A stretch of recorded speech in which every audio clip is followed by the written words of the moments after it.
As you probably know, the starship Tacumba is docked at our station. What you may not know is that their captain considers his crew, and all Vulcan crew, by the way, to be the finest in the fleet. I happen to think that the people sitting at this table comprise the finest crew in the quadrant. You're not going to get much of an argument from this group. I didn't think so. Which is why when their captain challenged us to a contest of courage, teamwork, and sacrifice, I accepted on your behalf. We will destroy them. I was hoping for that reaction. So when is this clash of the Titans? 2 weeks in Holosuite 5. What's the contest? Baseball.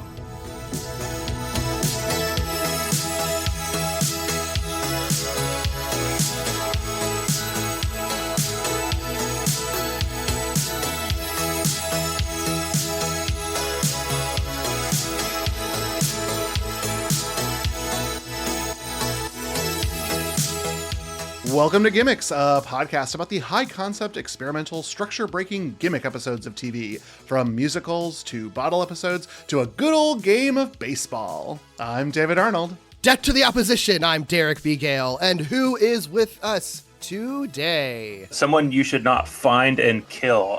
My name is Tyler McCarty, and I am from the Hate Speech podcast, and can I swear? Yes. Yeah. In fact, you now must. I freaking love Deep Space Nine. I freaking love it. Friggin' love it. Friggin' love it. I was just going to say, I recently got into not cussing because I think it's funnier, but I'll still do it. It is kind of funny. Okay, It is good. kind of funny. Don't be such a butt, man. In this episode, we are talking about Star Trek Deep Space Nine and the episode Take Me Out to the Holosuite. So excited.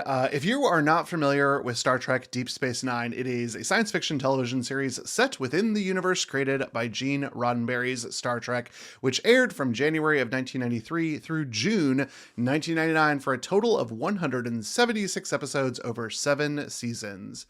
The story is centered on the eponymous space station, Deep Space Nine, which is located next to a wormhole between Federation territory and the Gamma Quadrant. In addition to regular Trek fare, the series introduced ongoing story arcs of a war between the Federation and an invading Gamma Quadrant force, the Dominion.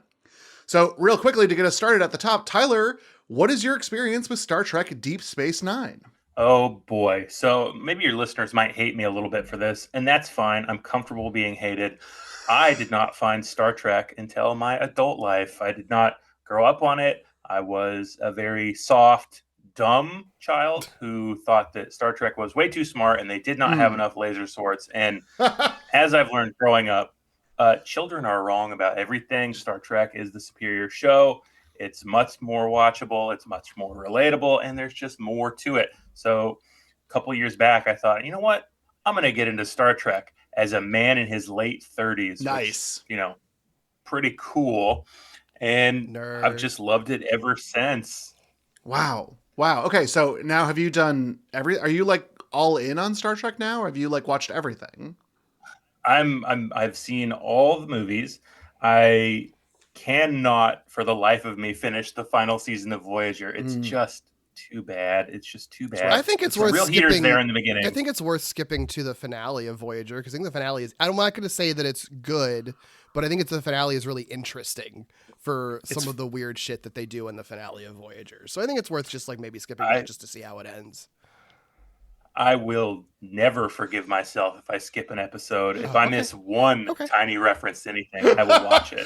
Yeah, he was like, I will suffer through this Tom and B'Elanna relationship for the art. I must see what happens to this wacky couple. And I understand that time is the only true limited resource that human beings have. And I know that I shouldn't be giving my precious resource to something that I cannot stand, but I will do it because I have to. Okay. Wow. But Deep Space Nine is obviously the best one. It's my favorite one. It's the most relatable one. I mean, some people argue that it's next gen, but I think Deep Space Nine goes a little bit further and does more with the sort of themes of hope and love of humanity and the willingness to push ourselves past our own limits to become something greater than we are. I think Deep Space Nine explores that deeper than a lot of next gen, because Deep Space Nine, you just get to sit with a group of people in a place that allows these people to grow and change and these things to happen. It's not, you're not going to find a giant piece of meth in space that wants to get pregnant. Am I remembering that right? Crystalline entity, that's what it was. Yeah, I think so. That seems right. Well, and like I think that sort of the maybe accepted sort of feeling, especially nowadays, is that it's like Next Gen was important to and like good for Star Trek, but like Deep Space Nine is like important to and good for television, like in general, for some of the storytelling that it did. Like Deep Space Nine, I think, is a show that is recommended to people as just a good television series, whereas Next Gen, like, it is obviously important to television and was was huge, but was still like very much entrenched in like reinventing Star Trek for the, you know, then modern era. And Deep Space Nine is just like, what if there was a good science fiction television show on TV, you know, especially with how it, you know, how it sort of dealt with serialization during a time when, you know, in the 90s that wasn't as commonplace, and especially for such a long runner and like a syndicated show, DS9 was. Like, you know, the heavier serialization and characterization that it did, I think, was just really important for TV history. Yeah, I agree completely. And I think it does the one thing that I think TV shows don't do now, and is that it has 170 episodes. Phew, yeah. It was fun to write out 176. I was delighted that there was so much TV here. Yeah. Because looking at some of how these characters progress from the start, like if you look at Nog, for example, Nog's my favorite character in the show, and looking at how he was in the beginning seasons is just like this feral little brat morphing into what he becomes. It's truly incredible what a lot of TV can do if you just stick with it. And I really don't like you've called it out on your podcast specifically, the 6-episode movies like that. Nothing turns me off more than a 6 to 8 episode TV series. Yeah. Derek, obviously in the past on Gimmicks, you've covered Next Gen and you've covered Voyager, but what is your experience with Star Trek? And we covered together Strange New Worlds. I forgot about that. But what is your experience with Deep Space Nine? Yeah. First of all, for Gimmicks specifically, it's just really funny because this is one that has been like in the background for this podcast for a long time, because literally since I started it, Deep Space Nine was a show that like everyone that I had like talked to from the earliest days like had a Deep Space Nine episode that they wanted to do, usually a different one. But the problem would always be like they pitch Deep Space Nine, but then also pitch like another show that like no one else is pitching. So it's like, well, of course we're going to do your alternate because everyone wants to do a Deep Space Nine episode. But then it ended up being that we were going for like years and like never do a Deep Space Nine episode because they're just expecting like, well, we're obviously going to do one eventually because there's so many of them and everyone always likes this show. And then it just would never happen. I do think that like, I don't know that anyone, I can't remember, so I apologize if I'm misremembering someone who has that's listening. I don't think anyone had pitched the baseball episode. Like all the ones that people would pitch would be like something that was a little more entrenched in like heavier sci-fi, or like something that's a little like something like In the Pale Moonlight or something like that, like those types of episodes. And I think the baseball episode, I think when you pitched it, I was just sort of like, no, this is fucking time to just do this because that's the perfect one because it is so standalone, but also so representative of like a larger gimmick that many shows do. But this is like a famous version of that sort of gimmicky baseball episode that like, it just felt fucking right. So congratulations for being the person that finally made it through to do a Deep Space Nine episode, Tyler. You hear that, Gimmicks listeners? I'm smart, I have good taste, and I'm special. But so I'm glad we're finally getting to it. And there's many, many more that I'd love to do from Deep Space Nine. And I know we have plenty of guests that would love to come on for them. So we'll come back to this show eventually. My personal experience, though, it's kind of funny because like my dad was a huge Trekkie, but he was much more a fan of the original series. And then the Next Gen, he didn't really watch a lot of Deep Space Nine. And so my relationship with him, I didn't see a lot of Deep Space Nine through him either. I definitely would catch it on TV, and like I even have some of his VHS tapes of DS9 of like the premiere and like the anniversary episode where they like cut Cisco into clips from the original series and stuff like that. Like I have the tapes of the original airings from that, which is really cool, but it's not one that like I knew all of the characters from Next Gen and had seen tons of episodes even as a child just through my dad. It wasn't like that for DS9. And I think as I got older, I kept hearing more and more things about how it's like one of the best Star Trek shows. And then what's funny is like I dated a Trekkie, but that Trekkie also was a Trekkie who was not into DS9. He was into everything but DS9 for some reason. Wow. I watched most of Voyager with him, weirdly, so maybe he just has terrible taste. But I have many friends that are really into DS9. My current boyfriend, his favorite show is DS9. So like, I'm going to be watching more of it, obviously, but I have not watched through the whole thing. I have watched a chunk of it. I've seen like most of the first season, which I know isn't representative really of where it goes. And I've seen sort of scattered stuff from later. So it's a show that I will eventually have watched all of. I wanted to have watched more of it by the time we did this podcast and just didn't have time to, but like it's on my list just because it's like an important television show and fully everything that I have seen of it, I think I love. Like, I get it. It's really good. So I'm excited to watch more of it. And excited to talk about this one too. Yeah. What about you, David? I'm a little bit like Tyler. I came to I watched Voyager when it was on the air because I was the correct age for it wasn't the WB. What was airing? UPN. I was the right age for their UPN push for me to watch their show. So I also watched a lot of sitcoms that a lot of people did not watch. I was a UPN kid. So I love that, but somehow I missed DS9, which is weird because there was some overlap. I really should have caught it. It really should have been part of my oeuvre based on the other shows that I liked as a child. Watching Odo turn into goo and then unturn into goo would have been extremely my shit.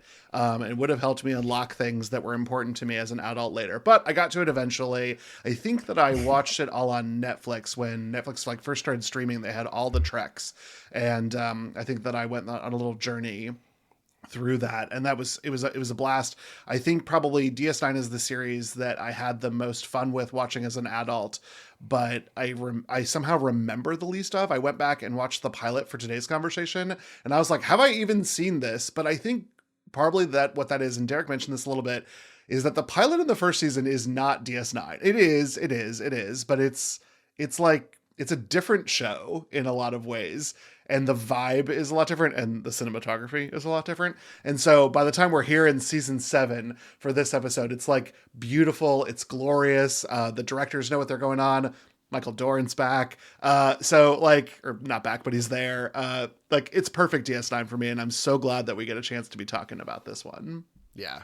And what's crazy is that it pulls dialogue from the pilot of Deep Space Nine into this episode, which I thought was cool as hell. Sorry to jump right into the episode talk, but the theme of baseball is in the very first episode, and it takes 7 seasons to get to this to sort of soft relaunch the heart of the series, which this episode kind of does. Yeah.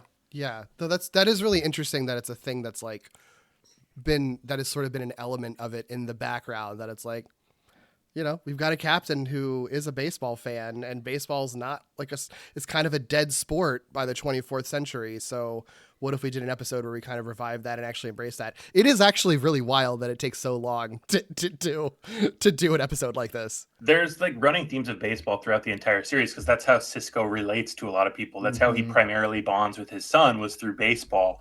And in this episode, he sort of extends that out into the whole cast, except he does it in the most toxic way possible until someone pure of heart shows him what baseball's all about. I love that. Because you're really right. In a lot of ways, we take in this episode the idea of baseball and apply it to the Star Trek formula. So maybe more so than other DS9 episodes, I felt like we got technobabble at one point in time. It was about like pop flies. We got the rousing speech from the captain, but it was about like practice. It was funny to see what hallmarks existed here really around Cisco's character that were all really just about baseball. Let's talk a little bit about the series as a whole. I just wanted to, get us started in this conversation and do any big DS9 talk that we wanted to. This series was created by Rick Berman and Michael Piller. Rick Berman, well-known figure in Star Trek history, has been around for a lot of this, kind of ushered these new series into being. Not perhaps, a figure that we need to spend a lot of time with because we've talked about Berman before. We will probably talk about Berman again. Has been involved in a lot of things. Michael Piller, on the other hand, his first written episode was a Star Trek The Next Generation episode, Evolution. It's season 3, episode 1, where an astrophysicist comes aboard the Enterprise named Dr. Stubbs, and he has a brief mentorship with Wesley Crusher and shares his love of baseball. So Piller is the baseball connection that we can seem to track from Next Gen into DS9. And I think it's really telling that this episode specifically was written by Ronald Moore. He wrote a lot of the great Next Gen episodes. He wrote a lot of the great episodes of this. And you can definitely see how his style matures into, well, I don't know about matures, but morphs into Battlestar Galactica. Oh yeah. No, that totally makes sense. The more of it all, I guess I knew this name, but I was not familiar until I started doing the research on this, and I'm excited to talk about Ronald Moore, a figure that I didn't even know that I knew so well. Oh yeah, he's all over Next Gen and this. He's like, he wrote some of the best Star Trek as far as I'm concerned. Yeah. I mean, this is my favorite episode of all Star Trek, so he wrote my favorite piece of Star Trek media, but I'm biased, and that's fine. Interesting. I didn't realize this was your favorite episode of all of Star Trek. That's fascinating. I mean, I understand why In the Pale Moonlight is the best episode of Deep Space Nine. I get all the stuff. Like, I love the war occupation and the allegory for Israel and Palestine that goes on throughout this show, even before they were explicitly saying it. But this baseball episode, this is my Star Trek. This is Star Trek at its tippy top peak best. Yeah. Sisko's oldest rival. It's been a long time. Challenges him to one final showdown. We will destroy them. The name of the game is baseball. Strike three! But for Sisko, Strike three! this is no time to play. This game is supposed to be fun, not a life and death struggle. Strike three! On the next Star Trek Deep Space Nine. The episode we are talking about, we've been talking around it, it's season 7, episode 4, entitled Take Me Out to the Holosuite. Originally aired on October 21st, 1998. Funny enough, it coincided very closely with the 1998 World Series. I think Moore has said in interviews that they knew that it would kind of be close to it, but they didn't intend for it to be literally the same week as the World Series. That was kind of a surprise. Fun bit of synergy there. The synopsis per IMDb is: a Vulcan captain challenges Sisko to a game of baseball. Perfect A+. No notes. Excellent. And truly, this IMDb synopsis does capture the feel of the episode, because I remembered it, but I plugged this thing in. Wow, we found the plot so quickly on this one. It was no time wasted. Oh my God, so good. David, tell us a little bit about Ronald Moore. Oh, Ronald Moore. Okay, so this one was written by Ronald Moore. He's a producer on Star Trek The Next Generation, and then he moves on to DS9. When he finished his tenure with DS9, he was brought on for 2 episodes of Star Trek Voyager in the beginning of the 6th season, which would have been the season following the end of DS9. What it looks like, from what I was able to read with interviews from Moore, is that he had extreme problems with the showrunner, Brannon Braga, that almost ended his career in Hollywood, because what a toxic boss he was. He was contractually obligated to do 2 more Star Trek shows, did them, and left. And kind of petered around for a while, which was a little sad, before he, through his friend, became the EP at the end of the run of Roswell, the WB show. For the end? Oh, not the original show, but the end of it. Because the last season of that show does get way heavier sci-fi by the end. I never realized that. That makes so much sense. But good news for him, because that made him connections in his life that he needed to then get a gig helping to write and produce the mini-series of Battlestar Galactica that, if successful, would hopefully turn into a series, and it did. And that sort of launched Moore into the stratosphere. He went on to be the creator and executive producer for Outlander, which is a very horny show about hot men. Very horny it's show. Very horny show. I don't know what else to say. And For All Mankind, a less horny Apple TV show.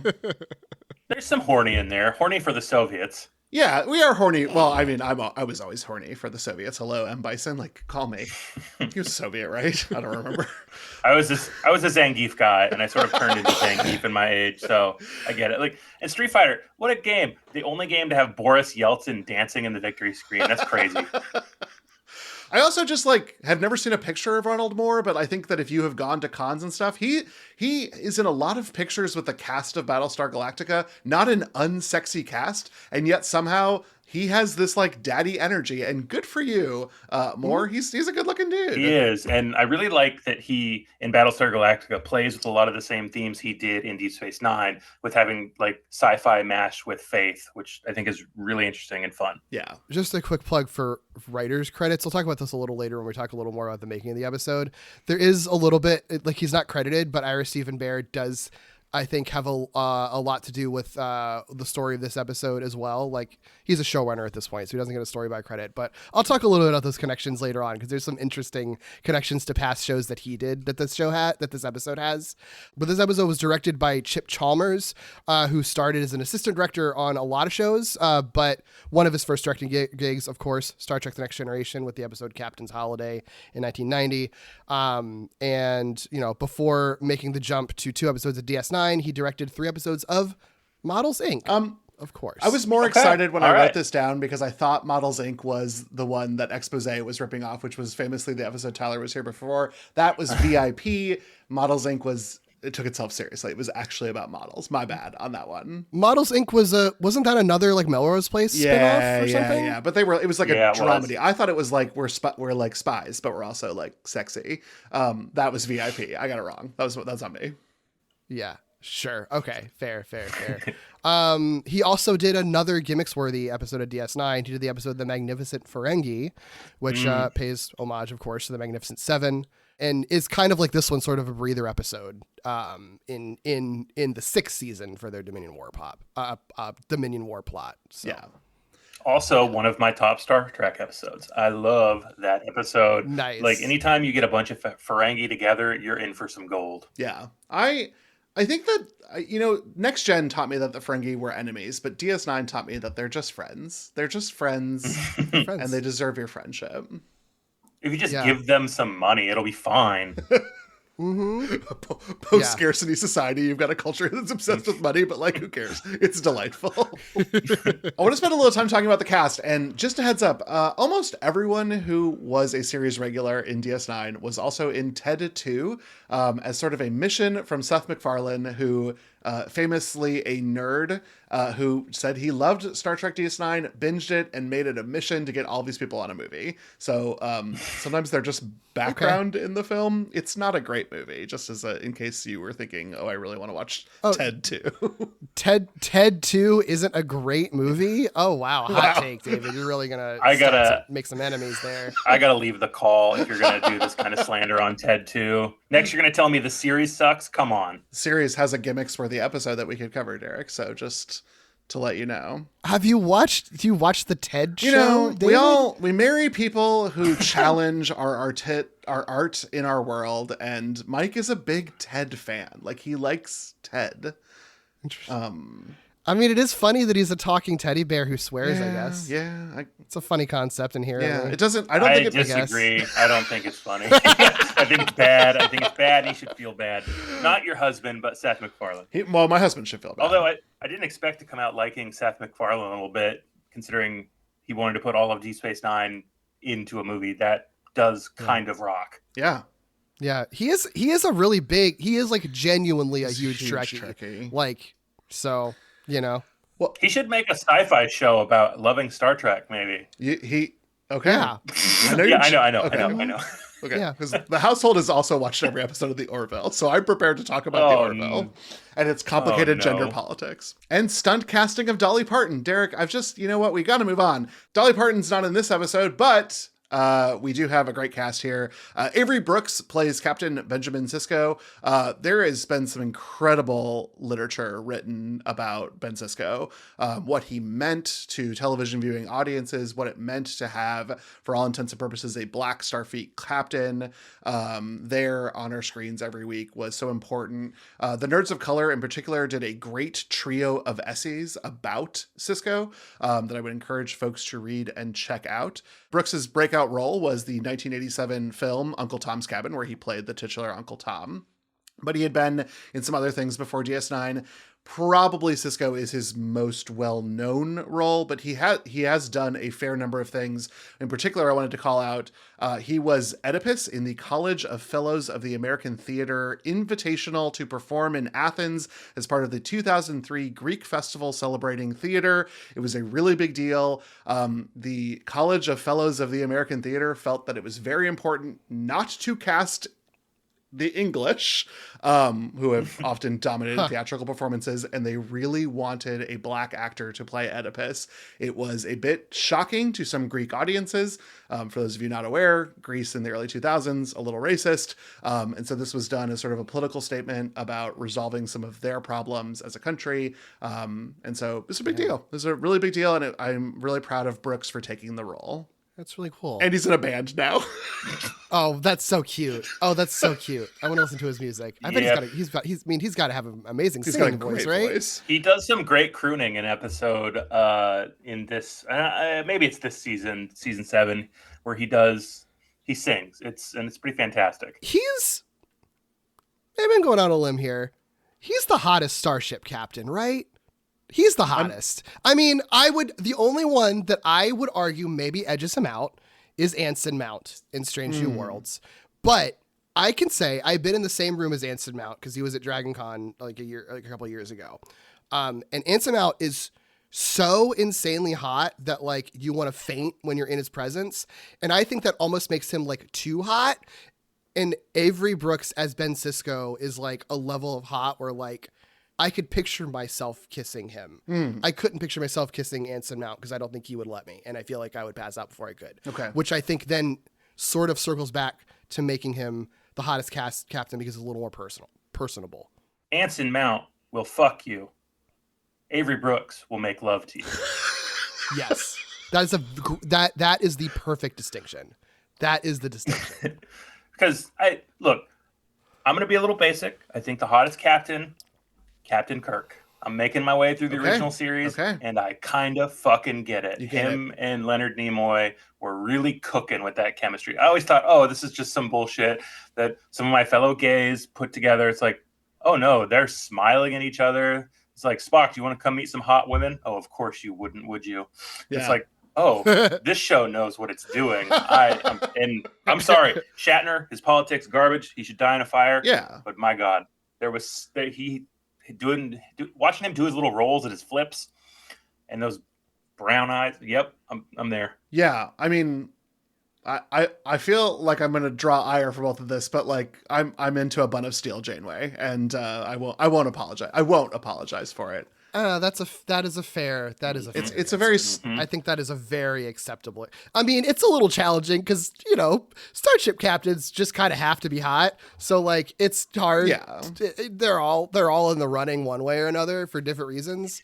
I think Janeway's a very acceptable answer. Thank you. I would agree. Janeway, she's the mommy. Yeah, but yes, she is. But only with the hair bun.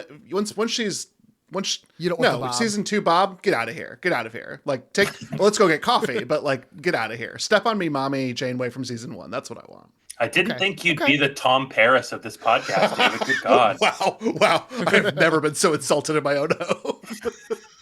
Yeah. Go on, make your salamander babies. Let's continue to move on. Constable Odo is played by Renee Auberjonis. I should have looked this up before I said it. Auberjonis. This is, you know what? I only really want to talk about Auberjonis because in my look up of these actors, I found out that he is descended from Napoleon Bonaparte. So he is French royalty. And that's insane. He's the great nephew of Napoleon Bonaparte. But he's a prolific actor. His most significant credits before DS9, besides being in like everything, is he had a recurring role on Benson, wild, and he was a key character on The Snorks, Doctor Strange Snork. So I don't know. French royalty doesn't take you as far as it used to. I don't even want to say where I knew him from because it's a little too much, but I will. It's obviously Fallout New Vegas. He was Mr. House.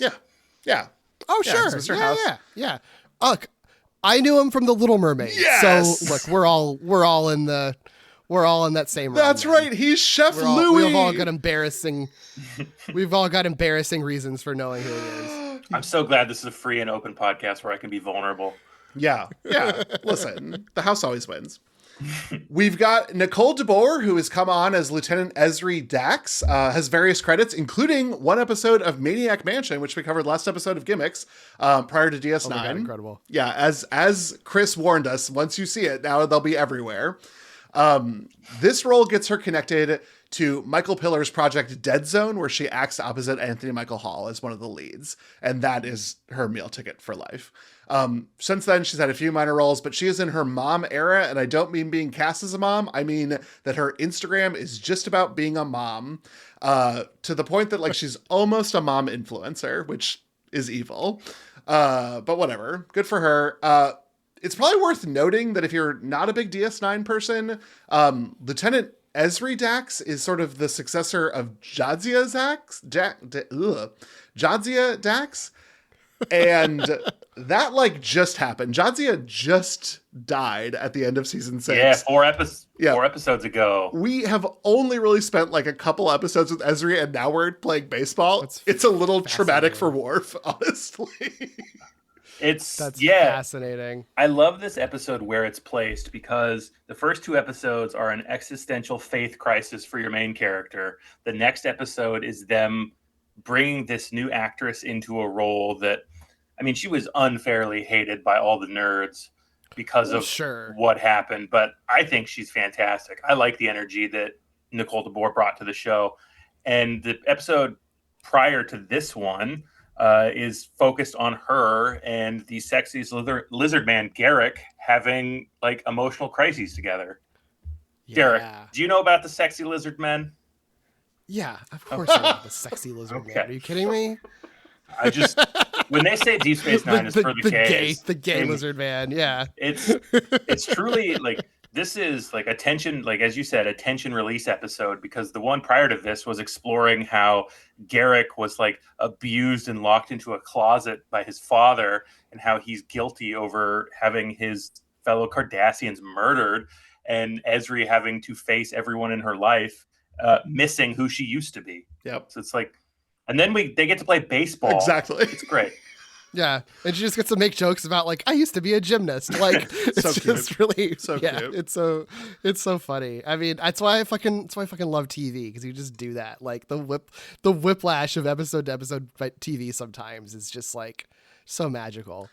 And then we got our boy Michael Dorn, reprising his role from The Next Generation as Lieutenant Commander Worf.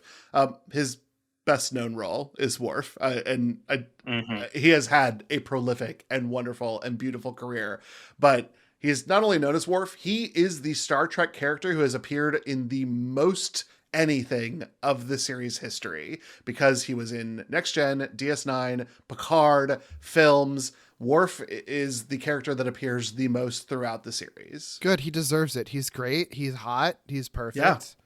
Yeah. A plus. He's a really good TV director as well. Like some of the episodes of Next Gen he directed, they're pretty phenomenal. Like one of my favorite backstage photos is him at the camera directing in a Hawaiian shirt in full Worf makeup. It's fantastic.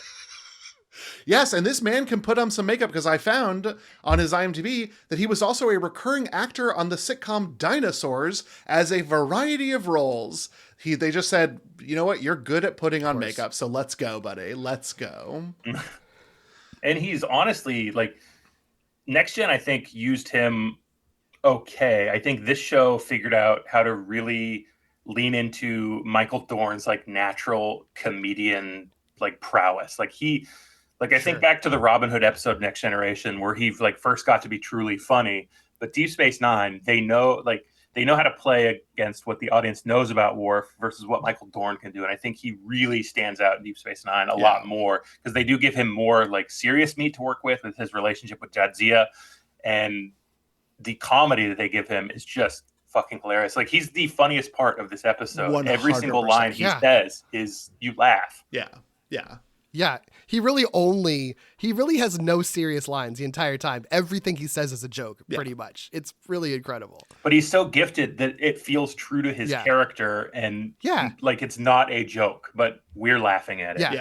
And you can fall into that trap sometimes with a gimmick episode where, to play comedy, you play against character, but Worf is so... That's what makes Worf work. Dorn has some other voice acting credits, and has been in some video games as well. He was the voice of Reptar in Rugrats and All Grown Up. Anytime Reptar speaks a human voice, it is Michael Dorn. He played Kraven the Hunter in the 2003 animated Spider-Man. Derek, that one, hell yeah. That was just for you, Derek. I don't know anything about Kraven the Hunter. Don't get too excited about that. He's good in it, but that show's awful. Great. Oh, it's terrible. Ian Ziering, what are you doing? But his first role ever was in Days of Our Lives as a child in one episode in 1965. That is how long he has been acting. Wild. Damn, what a guy. What a guy. He should be in more stuff. Yeah.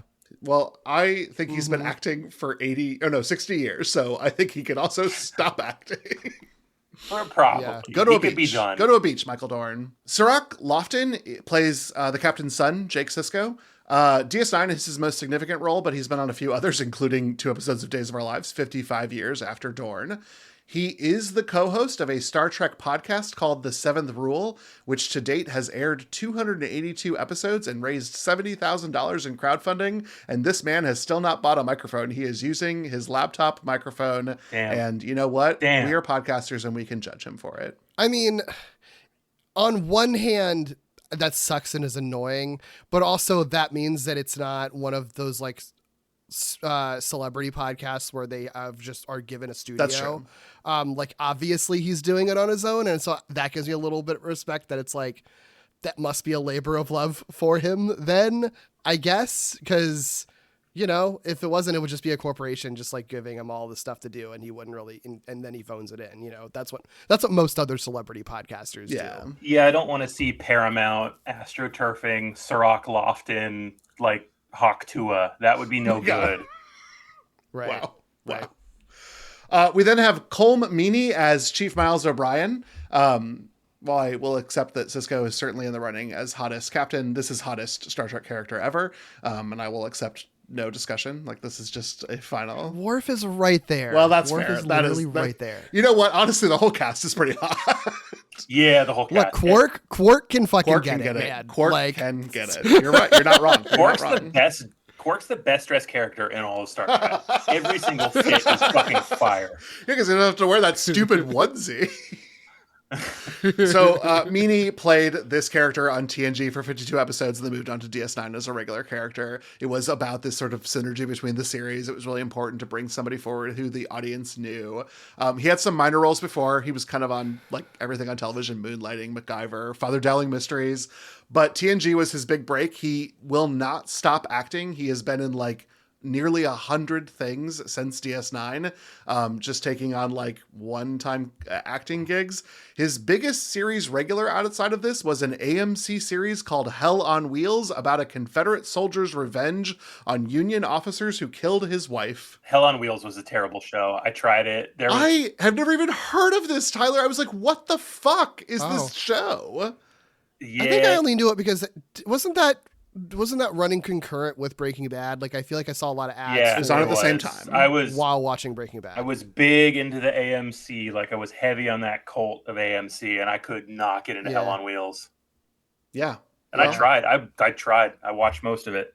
I'm sorry. Never again. I'm sorry that the casting of Common wasn't enough to get you going for it, but there we were. You know, oh yeah, because everything Common is ever in always is just gold every time. If any of you motherfuckers start talking any shit on Smoking Aces, I'm out of here. Wasn't that his it was like a 1-season show he was on? No, that was a bad movie. Oh, okay. Really bad movie. A serious performance from Ryan Reynolds. Not good. It had early Chris Pine. It's got Ben Affleck. It's got Jack from Lost. It's got Okay. God. Who's eyeshadow from Lost? Richard from Lost? I'm blanking on his name. Batman. Well, yeah, I don't remember what his name is. Yeah. oh God. But this cast is stacked, and nothing happens in the entire movie. It's Wow. don't watch Smoking Incredible. Aces. That's what. Yeah. No more recommendations. I'm telling you what not to Okay, watch. great. No Hell on Wheels. Yeah. Smoking Aces. Great. At least we can all agree that Common made Terminator Salvation a good movie, though. Like, he really saved that movie. Can we No. agree on Yeah, that? Oh, that was the That- one that's- bright. I thought you were part. No, that's I thought you were literally. being I'm being. serious. I'm I was being like- sarcastic. I was What the? We're talking about bad things Derek, right now, I and I literally just said. I literally was watched just saying that that. Common doesn't make anything good. Let me see, He's what okay- would really he's save okay that inside, movie? I guess though. the Terminator and the jacket, like the T-800 and a big old jacket. That's probably the only part of that movie I liked. I liked the T600 when they make it look like. Why are we talking about fucking Terminator let's get outta Salvation? here. Hey, let's get out of here. Let's Move on. let's- I was making a quick let's- joke that wasn't supposed to be a let's, tangent. let's talk about light. Let's talk about life. Let's talk about Armin Shimmerman as Quark. Ridiculously prolific character actor, including being in an episode of Cop Rock, one of my favorite things to see on somebody's IMDb, which is a musical about cops that aired on TV. Derek, just in case you weren't aware. How do you think I'm not aware of Cop Rock, David? Jesus Christ. Oh, okay. I was your reaction was inscrutable to me because Cop Rock should elicit something. Until he finally got a recurring role in the 1980s Linda Hamilton vehicle Beauty and the Beast. Mm-hmm. You could think of it as a Ron Perlman vehicle as well, but I think Linda Hamilton deserved her day in the sun, or the sewers, as it were. Sure, until they killed her off. Yeah. Armin Shimmerman is one of the first Ferengi you have ever encountered in Trek because he appeared in the TNG episode The Last Outpost, and then, not as Quark, just as Ferengi. And then he, of course, was in 172 episodes of DS9, 1 episode of TNG, and 1 episode of Star Trek Voyager in the pilot as Quark. Of course, Shimmerman joins Buffy the Vampire Slayer in 1997. He plays Principal Snyder for 19 episodes. It was shocking that it was so few, but he's not in every episode. And by the mid-2000s, he's really starting to flex the muscle as a voice actor, and he is in like tons of video games. He is Dr. Nefarious from Ratchet and Clank. He is Andrew Ryan from BioShock, and he is the Solarian counselor Valum from the Mass Effect series. And his most recent video game voice work was because Hideo Kojima was such a fan of Quark, he put Shimmerman into Death Stranding as the Elder. That rocks. Nice. That rocks so It's got hard. an amazing voice. Yeah. It's got a good voice, and Kojima is going to Kojima. Kojima put 3 of the hottest people in the planet in that game: Armin Shimmerman, Mads Mikkelsen, Conan O'Brien. Oh my God. It's true. Tyler, I'm fragile, but I'm not that fragile. Alexander Siddig plays Dr. Bashir. Bashir is likely the role that Siddig is best known for, but he also has a lot of credits. He was Doran Martell in Game of Thrones, Hammer al-Assad in 24, and Ra's al Ghul in Gotham, because he, Okay. looks close enough. Rick Berman originally considered Siddig for the role of Cisco, but in the end he was too young to be the character. And that was all based on a sort of independent film that Siddig was in about Lawrence of Arabia, but it wasn't actually Lawrence of Arabia. It was sort of about Lawrence of Arabia. I got to track that down. Lawrence of Arabia is one of my faves. You might like this film that Siddig is in about it. He is Sudanese, so he is often cast in Islamic or Arabic character roles. And he was married to Nana Visitor, who plays Kira. In 2001, they divorced. And in an April 2024 interview about Arab American history, Siddig described his sexuality as, quote, not quite straight. Shocking. Shocking. We don't get to do any of it in this episode, but of course, Bashir's relationship with that one Cardassian, whose name is escaping me at the moment, but I know it's going to come to me. Star Trek Lower Decks did go ahead and allow these two to have their moment in a recent episode, which the fans were very excited about because it was sort of this unwritten queer sort of romance that was like not textual. And then you meant textual. It was Garrick? very nice. Yeah, Garrick, that's the one. Oh, I kept. Oh, wait, who had just come up literally just like minutes ago? I too am an idiot. I kept thinking, I was like, what Cardassian woman was he? Did he have a plot? And then it's like, oh no, nope, it's Garrick. Yeah, sorry, Garrick. That's funny. One true pairing. And then we do have Nana Visitor as Colonel Kira Nieres. DS9 is her breakout role, but she's been in dozens of one-episode character appearances until then, and not a lot of work since DS9, though she was in the Friday the 13th remake. Okay. All right. Okay. She's too busy raising Bashir's children because they did have kids. They did. Mm-hmm. Now we've got it's the man of the hour. It's Max Grodenchik as Rom. Grodenchik is one of those Trek actors with smaller roles that has like sort of orbited this world. He is beloved. He has gotten a chance to make a cameo on Star Trek Lower Decks. He has previous roles in Sliders, Tales of the Crypt, Drew Carey Show, ER. And he's just a delight. Rom is a lot of fun. Yeah, seeing him in that role and that role being expanded to what it was. Oh man, you can't plan for that. Like your 6-episode seasons of TV, you're not going to get a Rom or a Nog. Yeah. Well, and what's funny is that like he was a semi-professional baseball player in high school and almost went professional before he was an actor. So like it's actually really funny that they cast him specifically. I mean, not they cast him, but his role is meant to be like the worst baseball player on the team. Like that's like one of the major points of the episodes. And apparently like he was so bad at playing badly because he's so inherently good that he had to play left-handed. Otherwise he like couldn't not look skilled with everything that he did. I honestly buy that because throughout the entire show, pretty much every movement that Max Grodenchik makes with his body is just, he's so present in his body in such a heavily bodied performer that it's just incredible. Every little movement is purposeful. Every little face tick, every tongue lash, every walk, every step. Watching him spin and drop while swinging a bat, it's like, my God, this guy is an actor. And then not last but not least, but we also have Aaron Eisenberg as Nog. Nog is sort of a character that we have grown up with, we have watched throughout the series. The really big thing that I could find on his IMDb is he had a 2-episode arc on the Secret World of Alex Mack. Before this, he's had a couple things since then. He is Nog in a lot of other properties, video games, also appeared on Lower Decks. He's nogging around. Well, not anymore. He's dead. But He I has mean, passed. so is Renee Auberjonois. Yeah. Between I didn't even bring it up on Maniac Mansion, but a lot of the people that we've talked about recently on Gimmicks have passed away. That's upsetting. Yeah, just kind of part of life. And then last person I wanted to give some time to is Gregory Orgrowski, who is the Vulcan Commander Solak.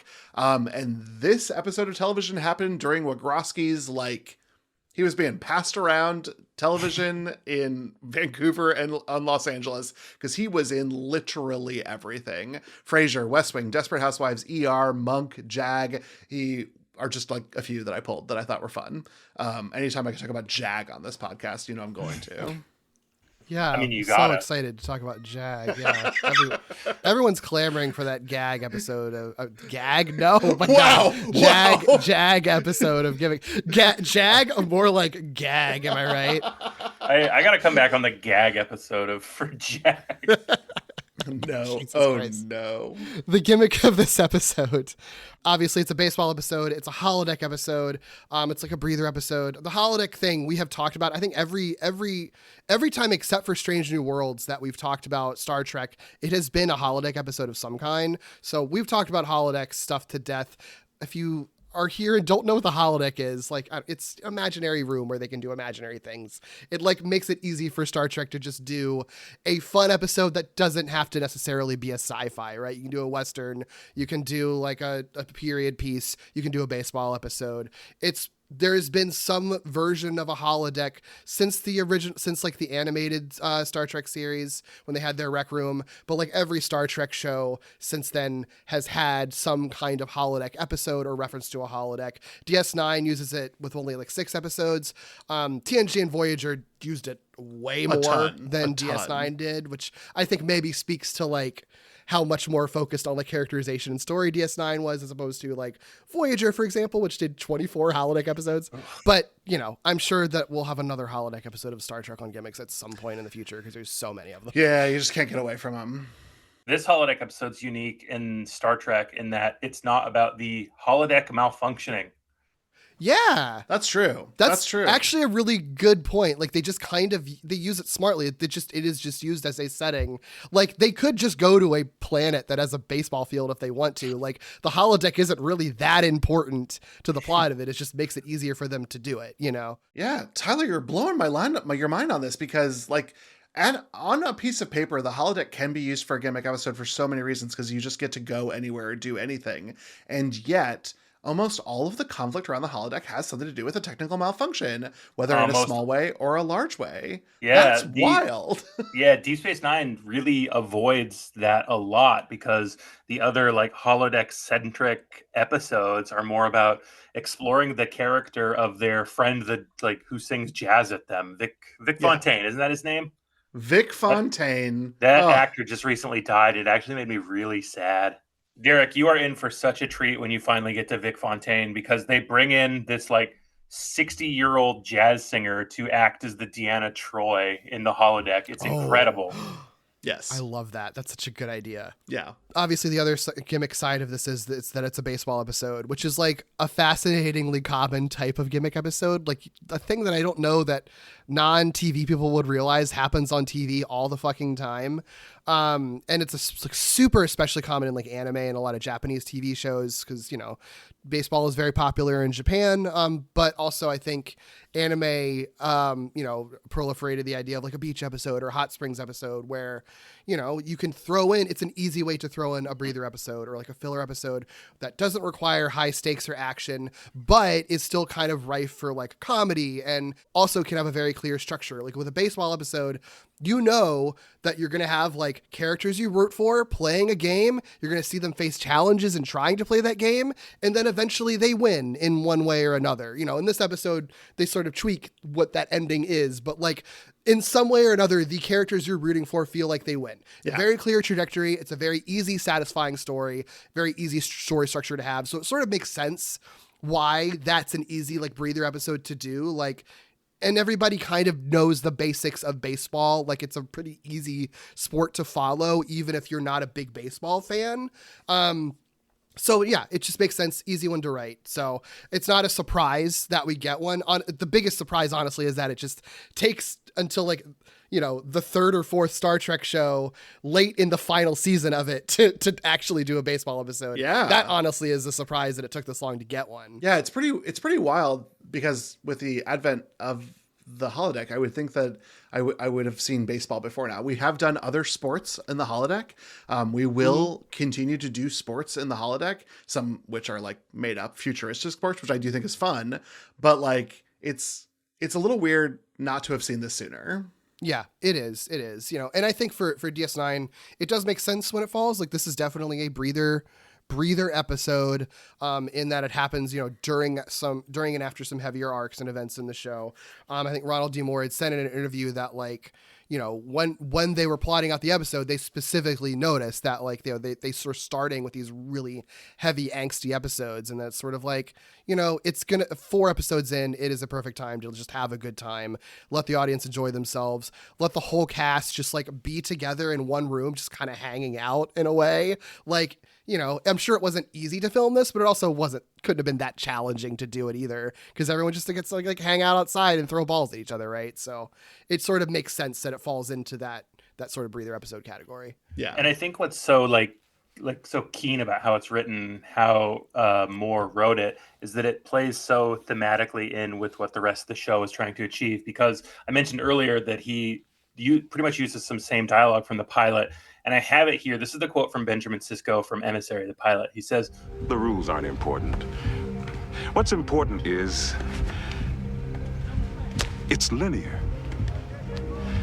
Every time I throw this ball, 100 different things can happen in a game. He might swing and miss. He might hit it. The point is, you never know. You try to anticipate. Set a strategy for all the possibilities as best you can. But in the end, it comes down to throwing one pitch after another and seeing what happens. With each new consequence, the game begins to take shape. In fact, the game wouldn't be worth playing if we knew what was going to happen." And sort of reiterating this thesis statement right here within this breather episode, you know that more hits are going to keep coming, but what's important is that you band together with this family you've created and you keep throwing the ball, you keep moving forward, because a main character just died. Sisko is having this crisis. They're in the middle of a war costing thousands of lives. It's even talked about at the beginning of this show with Solok, how he's got 2 medals of Christopher Pike's biggest daddy award, whatever, because he's been at war so long. And they never quite let you forget what is at stake. And when your leader is so torn up and angry and just destructive and taking that out on you, you can't really succeed until you push them away and find it, like they do in this episode, because it's Sisko's toxicity that kind of ruins how they play. And once he's pushed away from them, they can sort of thrive with what they've learned from him and how important he is to them. Because the thing about this episode, every single character is all in on the baseball. No one says, why are we doing this? This is stupid. We're in the middle of a war. They see, oh, this is important to Benjamin Sisko. He's important to me. This is important to me. Let's go. Yeah.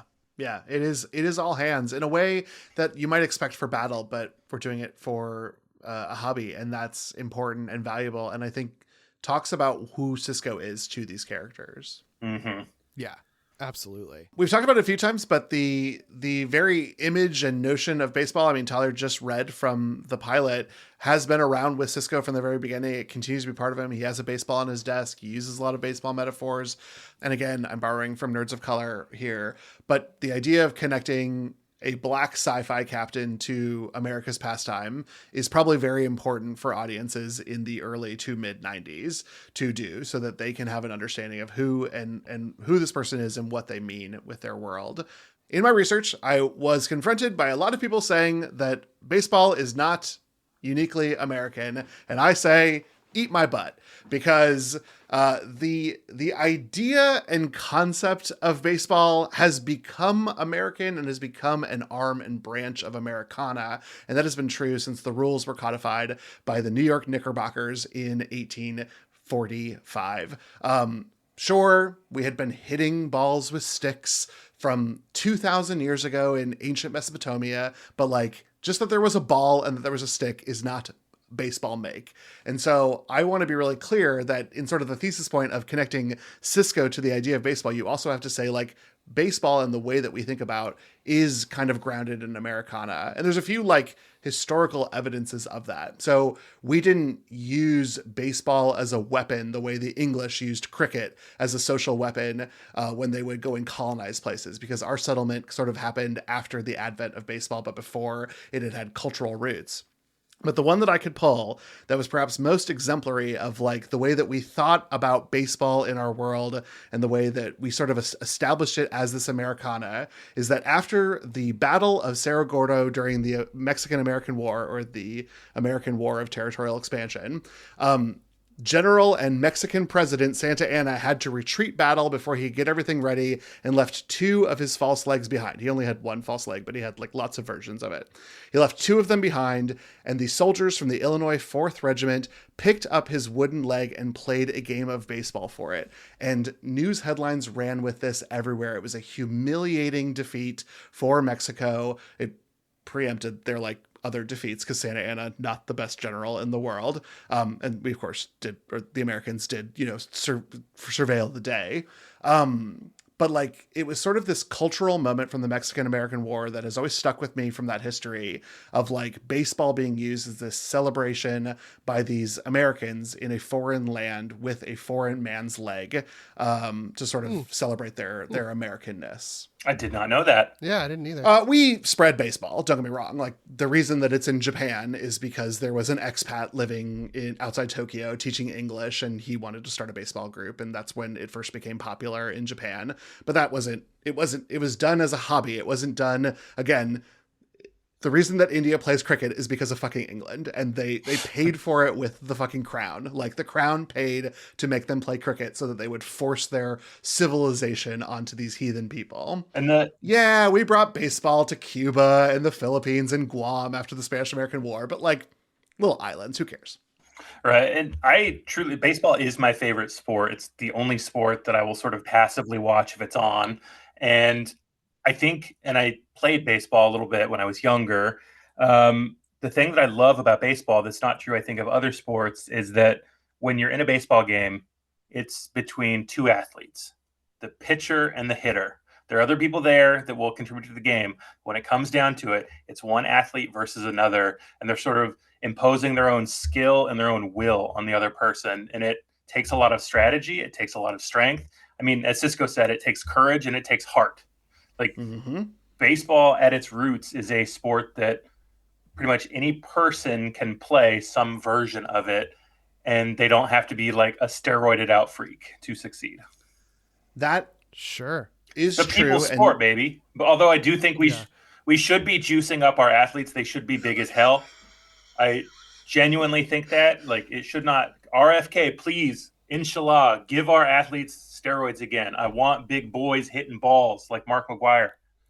You know, I did have a thing for Mark McGwire when I was a teen, and I regret it slightly now. But the heart wants what it wants. I don't know what to tell you. I'm right there with you. You know what else baseball has at sort of its root, Tyler? Because you did this beautiful and impassioned speech, but like it also has racism, like at it's sort of baked in. Oh yeah, that's also why it's my favorite. Oh my God, Tyler, it's not true. What something rooted in American history has racism as a part of it? You might be surprised to hear this. To me. I don't know that I believe that. It goes all the way back to 1867. The game had just started getting going in New York. Yeah, we had this puny little civil war. Who cares? Then it was time to get like back to baseball, bitches. And the National Association of Baseball Players, baseball being two words at the time, barred participation from African Americans. That is not the word they used. What was it? Leagues and associations then rose and fall. So just because you couldn't be part of the National Association of Baseball Players doesn't mean you couldn't play ball. And so this is where we had sort of the rise of what would later become the Negro Leagues. This eventually gave way to the idea of these unwritten rules from things like what would become Major League Baseball to now allow black players to be part of it. That all sort of culminated with Jackie Robinson being signed to the Brooklyn Dodgers, which was the first time that unwritten rule of color lines was eroded and was sort of considered a ritual victory for changing the tides. In fact, it would only be 6 years for all teams in America to have at least one black player on their rosters. And that final team was the Boston Red Sox. Shocking information, I know, to be the last team to sign on a black player. So that was all to say, there's a lot of history here. There's a lot of Americana here. And then there's a lot of context to giving the first black Starfleet captain a relationship with this sport.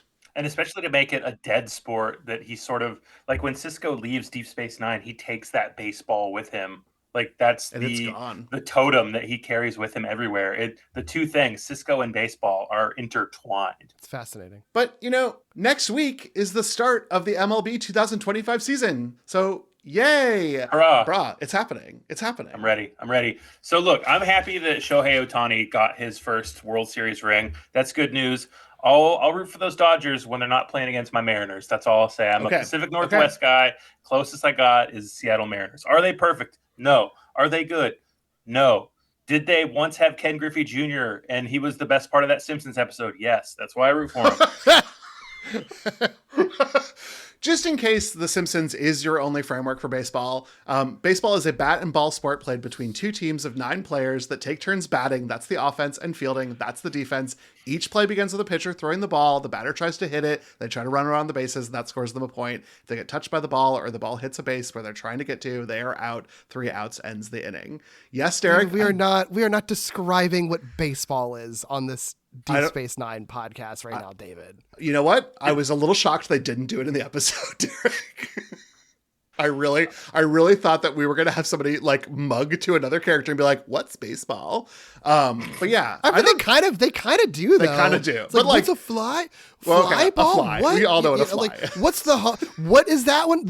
What number base is that? Like, they definitely have a lot of fun with like, what if there are people who've literally never even heard the bare minimum basics about baseball before? And what if our listeners are among them, Derek? I'm just they don't exist. Those people don't exist, David. I'm sorry. I'm going to make an argument. Don't exist. You may not like this, Derek, but if there's a podcast topic about really insular and niche types of TV episodes, I'm willing to bet that maybe one of them doesn't know baseball. Aha. But enough that I think you can watch a baseball episode of a show and not know understand how it anything about works yeah. without knowing any of the rules for it. You know what I mean? Yeah, it's not like we it's see not- that much baseball, honestly.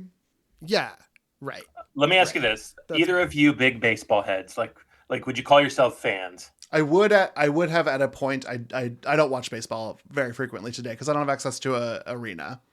No, I've never called myself a baseball fan. I Yeah. chose not to look this up because I'm choosing to believe that it's real and that Ronald D. Moore would never lie to me. This was the first time I'd ever heard of a Fancy Dan. And Fancy Dan. I'm imagining what this baseball player named Fancy Dan would do, and he has got to be the most flamboyant Yankee that's ever existed. Beautiful. Well, part of the reason I wanted to set the groundwork is that I do need to share with both of you that baseball is sort of in an inflection point right now, because play is not clock limited; it's play limited. Games vary dramatically in time, in excitement, and that has made them a little bit difficult for modern audiences to pay attention to. In 2016, the average playoff game in Major League Baseball was 3 hours and 35 minutes. And that is up from 2 hours during the beginning of tracked sport in 1901. I can fix this. They put Temple Run on the side of the screen while baseball's on. They got someone making soap up in another corner. Look, a long baseball game, I love that. A no-hitter, some people are just dying. That's like watching Citizen Kane to me. It's just beautiful. Okay, well, watching Citizen Kane could benefit from Temple Run a little left. I'm just here to let you know. Oh, how dare you. Yeah, what? Wait, are you trying to slander Citizen Kane right now? Yeah, I am. Come for me, Orson Welles, and I do mean come for me, Orson Welles. Oh, talk about an early crush. Oh my God, Orson Welles. Yeah. Huh. Yeah, one of the greatest. Tyler talked about this, but unlike other team sports, because of the nature of the one pitcher, one batter, you are able to get these sort of like personalities that come out of this that you don't see in other team sports until soccer becomes professionalized and blah, blah, blah, blah, blah. And then you have people yelling Messi at you across a bar. And baseball, like all other commodities, is struggling in this modern world to be better and get more views and more downloads and more people attending games. And this has led to some pretty significant changes to baseball recently to increase the action on the field, to make it quicker and more predictable for television. The MLB was the last of the major sports teams to implement a system of instant replay, so they are a little also technically behind other major sports in the United States. And this was refined in 2014 to allow challenges, which a lot of people were against. But the next efficiency for the game starts this year, in using technology to make calls, supplementing and replacing umpires. We're not replacing umpires yet, but I shit you not, this is the actual name of the system that is rolling out in 2025. It is the Automated Ball Strike System presented by T-Mobile. That's not a bit. The actual name includes the sponsorship from T-Mobile. I'm not surprised. It's already being used in the minor leagues, and it's being tested this season with the MLB. For now, human umpires will make the calls, but the batter, the catcher, or the pitcher can challenge the call, and then they go to the computer, and the computer will tell them what it was. Man, can they add a subscription service to this? That's the only way to make it better. Yeah.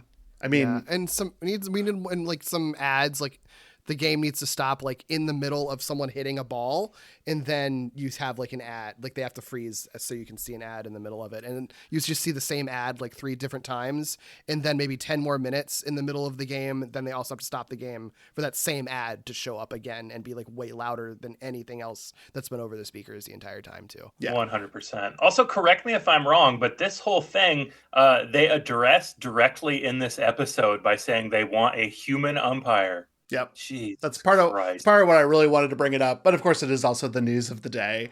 And it kind of sucks. But yeah, Odo is better than this. And I think that it's very interesting that we're still sort of living the lessons from way back in the 90s here today in 2025.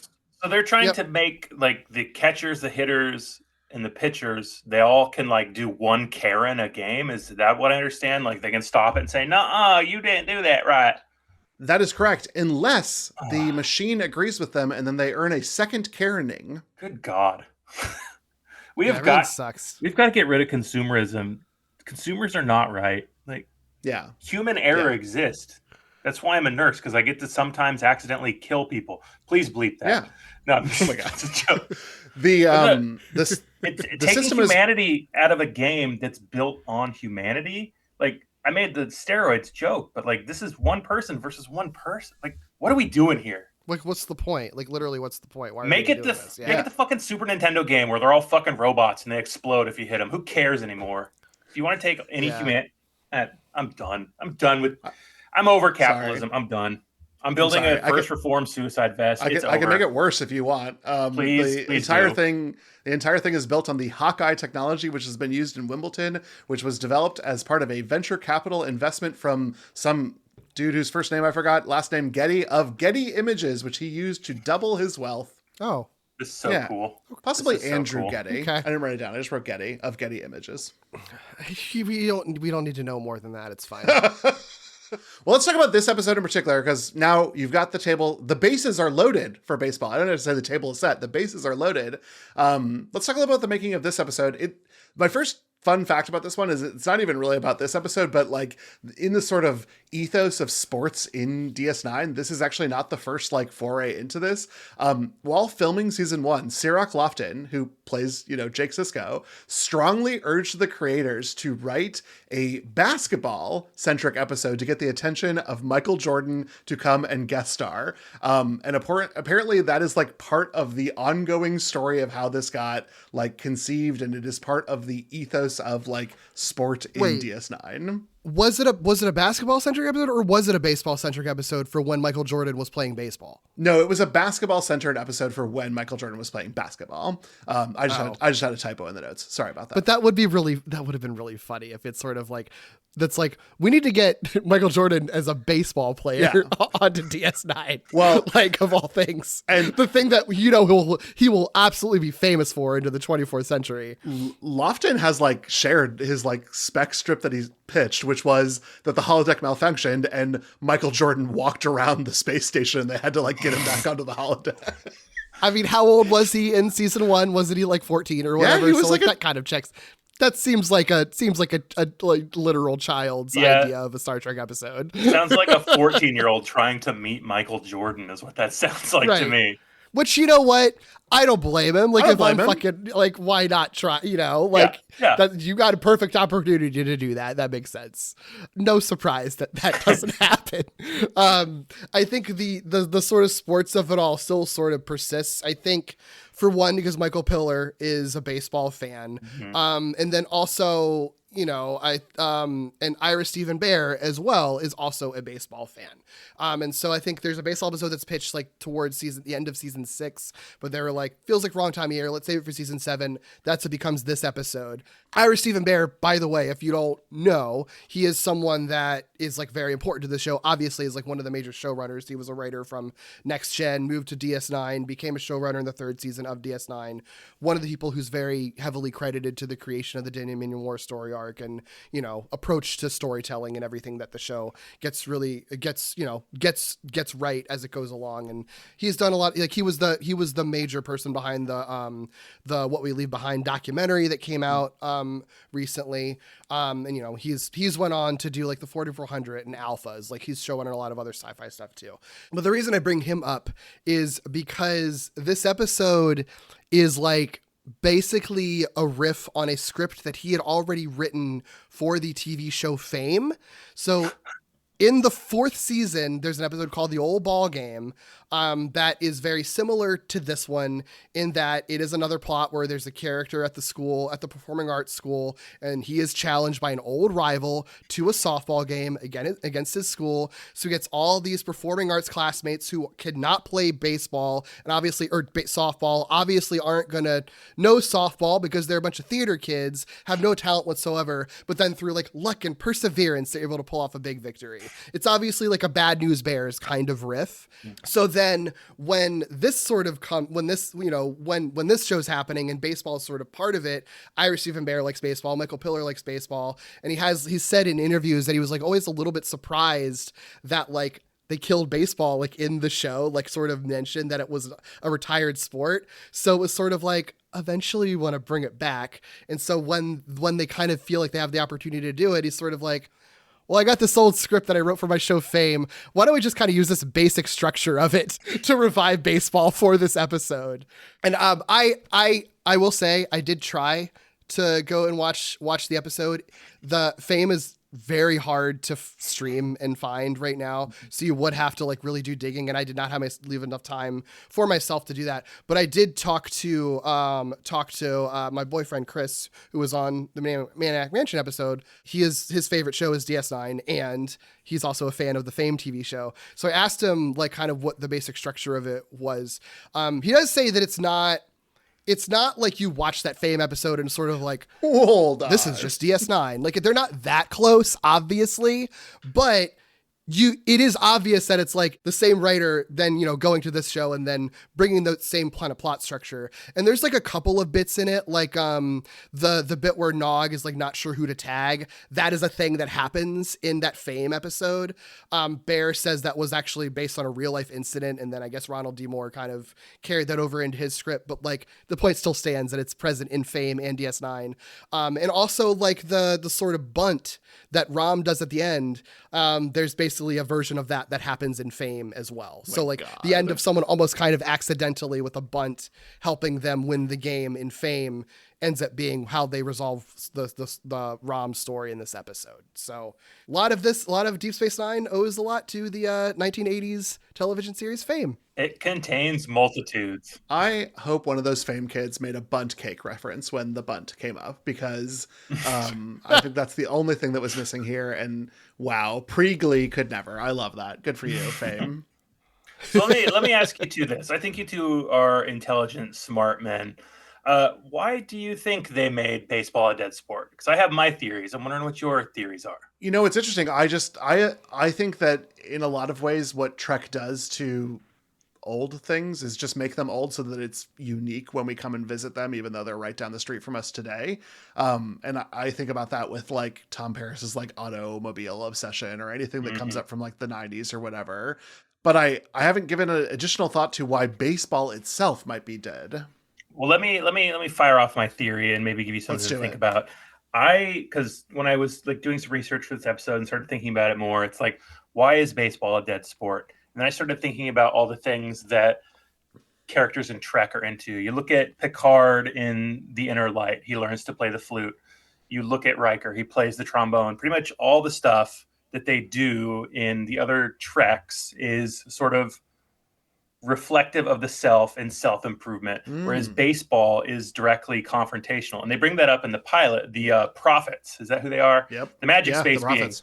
They say that, this is just competition. And Sisko says, well, it's kind of competition, but it's also just fun. It's something to do with each other. And in a post-scarcity society, they're not going to have a lot of things where you're in direct competition with another one because they've moved past that. And it sort of hangs on to this sort of more primitive, I think, side of human nature where we go out of our way to fight each other. And that's why Solok is saying humans are so emotional. They cling to these things that aren't logical. They do these incomprehensible things. And I think killing baseball shows that they, even for fun, they get rid of things with competition and things that might create strife between people. That's my thought. That's really interesting. I mean, I think that makes a lot of sense. I know there was a quote that I saw from Ira Stephen Bear in the DS9 documentary where they were talking about this episode, and Michael Piller, I think, was the one who like made the decision or put the line or reference in originally to establish that. So like until Michael Piller obviously has been dead for a while, so like he can't say what his reasoning was, but Bear had posited that maybe Michael Piller had sort of established that almost kind of like a little bit of the opposite of what you're saying, as to specifically say that to establish that the 24th century was not perfect, unlike what Gene Roddenberry was sort of positing, that it's utopian, that it's sort of like maybe the 24th century does have some problems because it doesn't have the thing that a lot of us love anymore, which is sort of a simplistic, I think, way to look at it. But I could also sort of see that, like, if you are, as a writer, like out of universe, obviously, as a writer, someone who's like, I love baseball, but what if baseball doesn't exist? That does kind of make the future kind of suck a little bit, even if it's utopian. And that is a problem that could be solved maybe farther down the line in Star Trek as a narrative device, as a TV show. Yeah. And a lot of the grander themes in Deep Space Nine are that maybe this utopia is not so utopian. Yeah. Right. Yeah. Like pretty much it's all also, of Quark is like he is not post scarcity at all. He is purely there for Latinum. He's perfect. Yeah. I would give him all the Latinum I could. It is sort of like it's a dour and nihilistic way of looking at it, but what if like Parisi's Squares was just better than baseball? Like that's it's like that kind of sucks, but like progress does kill the thing that you once loved. And like that's the downside to Star Trek. Like eventually you won't have an automobile that you can put oil into, and you won't have baseball because you'll have this like 6-handed mallet that like people get injured from, which is all I know about Parisi Squares. Yeah, it's an interesting way to like look at the utopian future, because like you do, like there are things you maybe have to lose in order to have that utopia. And like you were saying, Tyler, it's sort of like if this is meant to be a future that like has a lot less conflict in it, why would you want to have as many games that are, you know, dependent on conflict? But like sometimes like we like the conflict. Sometimes the conflict is fun, you know? Yeah, exactly. So, like, what do you have to trade in order to have this utopia, you know? And I would argue maybe maybe it'd be worth trading in baseball to have like the universe that a lot of Star Trek has, but like, but also I'd understand why you'd say that it isn't, you know? So I would trade everything in my life for the gay space communism of Star Trek. Don't get me wrong. Yeah. Even if Quark was there with Latinum, like I would accept that. Like if that was the economy that we had to have, but I got to look at stupid, sexy Quark, I'm there. I was born to be mourn, and it just happened too late for me. Oh my God. Stop. Yeah. The only other fun fact about this episode that I had about the making of it is that like there's a DS9 stuntman and background actor, Joey Banks, who had been in the show for a long time. He was the son of the Major League Baseball legend and Baseball Hall of Famer Ernie Banks. Wow. Okay. And so like he has a history with baseball, so that he acted as the baseball coach for the cast for this episode. And he also was in charge of assembling the actors who would play the Vulcan team, basically. So, wow. Yeah. That's incredible. Yeah, that's interesting. Yeah. It's wild that they had like two, like basically like kind of professional or connected to professional baseball people on the show already that they could do this episode with, like just inherently. It's so funny. That is so cool.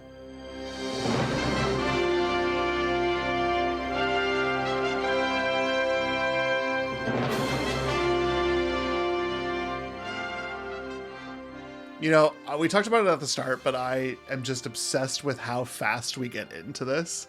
Like Solak shows up at Cisco's office and is like, yeah, some ship repairs, whatever. And then he's like, I challenge you to a baseball game, but here's my clever little bait to get you to bite on it. And like, we are off to the races before the opening credits. And I just love that. I love how efficient this story is.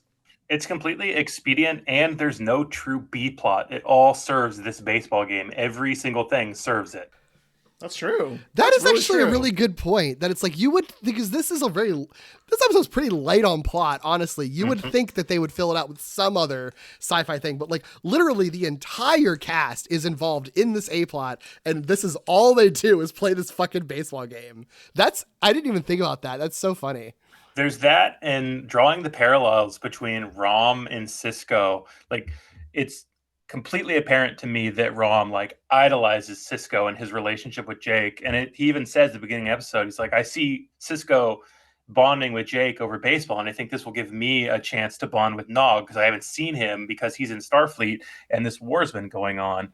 And you get to see someone who's just, I'll say he's not quite Cisco intelligent, but he wants what Cisco has in like the nicest way possible. Like, it's really touching to see someone so earnest and just so lovely expressing themselves in a kind way. And I think a lot of Star Trek is that way. I think this is the most earnest probably Star Trek ever gets because it's really quite touching. And the character like Lita, Rom's wife, is like, oh, they're just sometimes like, you remind me why I married you. Because when Cisco gets so pissed off at Rom being bad at baseball, he kicks him off the team in like this humiliating way. And Rom just says, no, he was right. I was really bad at baseball, and I still want to see you beat the Vulcan's ass. And it's like, my God, this is so heartbreaking, but so It was nice. so heartbreaking. It was, and you know what? It made the emotional delivery at the end of the episode so worth it. But yeah, that was a heartbreaking moment.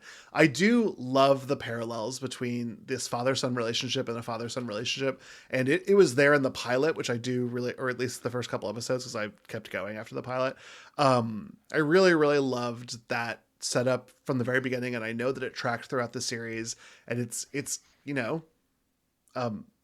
One went into Starfleet and his father was not from Starfleet. One didn't go into Starfleet and his father is in Starfleet. It is just a really, really beautifully told story. Yeah. And Yeah. like the development of the two characters, Rom and Nog, like Rom, as the series goes on, he goes from a complete joke to someone who forms a union, finds purpose in his work that he's good at, not just something he's forced to do. Like in the beginning, he's forced by his brother to work in this bar he hates. And then he finds out he's like really good at working in the Jeffries tubes and like really good at fixing stuff. So they put him to work doing that. He unionizes a coworker. He locks down probably the hottest woman in Star Trek that's So not hot. Kira or Ensign Ro from Next Gen. And Yeah. he just supports his son. Like Nog goes out of his way to betray what all Ferengis do. Like he's the first Ferengi in Starfleet, and he has complete and total love and support from his father. And it's like beautiful. And if you look at interviews from Avery Brooks, he said it was very important to him that he had a strong, good connection with his son, because that was not a thing you saw in a lot of media, was black fathers being there for sons. So it's kind of a beautiful little microcosm of what makes this show so progressive and so strong. Yeah, no, that's all really good. This is not anything as interesting as what y'all are just saying. I'm really proud of myself because I was totally watching this and I was like, this is my first time seeing Lita. I've never seen an episode of DS9 with Lita in it, so this is my first time seeing it. And I was like, I know that actor. I think that was Wade's sister in one episode of Sliders. Wow. I just checked and I was fucking right. Wow. Fuck yeah. Yeah, sorry, Nailed Lita. it. Lita didn't make my character sheet. Although I agree with Tyler, one of the hottest characters. She's in so Trek. good. And hotter because she has the ultimate accessory, which is Rom. Yep, True. exactly. It's true. It's true. But yeah, no, but to what y'all are saying too, I think like, I also think that like right from the get-go, and especially with Rom's stuff, it really does get to like, I think in a lot of ways, like honestly, like in a meta sense, kind of the importance of having an episode like this, and also the reason that we have things like baseball, where it's like they're in the middle of this war, but the one thing that you can sort of depend on to sort of maintain your relationships with the people that you love is sort of like these shared interests and shared things that really only exist just to like find joy in. Yeah. And for a lot of people, that is like playing sports and like something like baseball. And so like for us as viewers, we get a breather episode where it's just spending time with the characters and sort of like reestablishing our personal relationships with why we like them, but then also in universe and like in the context of like life, like that's why you need things like baseball and like any sort of games that people like to play together or shared interests that we like to do together. Like, even if they aren't for any grander purpose or contributing to a war effort or whatever, we still need those things to like maintain those relationships with people in our life. Yeah. And I kind of like how that speaks to like the importance of the game that this episode is about, you know? Yeah. And Derek, you just totally inspired a thought in me I hadn't had previously. Like, not only is this like the breather that you're talking about where these characters come together and experience joy together, it's also a parallel to what's happening in the war. They are standing up against an overwhelmingly powerful force and could very well be crushed, like the team here. But because they are so like, they love each other and they support each other and they have these moments of joy, they can't truly be defeated, even if they're defeated. And I think that's a really beautiful thing, because when people watch this, they think, oh, of course, our team's going to come out and win from behind. Like, that's what they do. But going back to that monologue from the pilot, you never know which way this is going to go. Every pitch makes this a new thing. And the fact that they do lose, but they still win and keep their humanity and their love and their joy, and they overcome like this anger and this disgust and this like passionate self-sabotage that Sisko has the entire episode. Like, it's beautiful little story writing. Yeah, like not to totally just jump all the way to the end, but like the fact that the resolution is sort of like, there's not like some clever trick that they play on the other team that makes them win.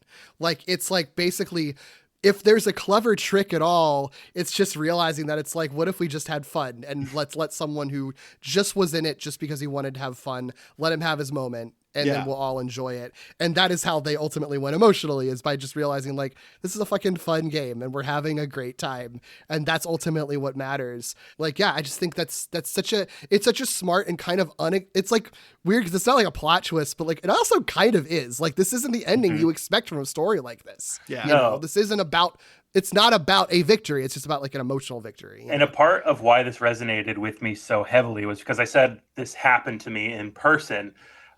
Because my coworkers and I, many years ago, we were in a kickball league. There was 2 kickball leagues. There was one where like people played really hard to win. And then there was the casual league, which we were in because we were all burnt out nurses. We would show up, we would drink beer, we would kick balls. And we went up against this team. They were called Ballsania, spelled like lasagna, but balls. Oh, clever. They had matching jerseys. They had socks that said Ballsania. They had chants.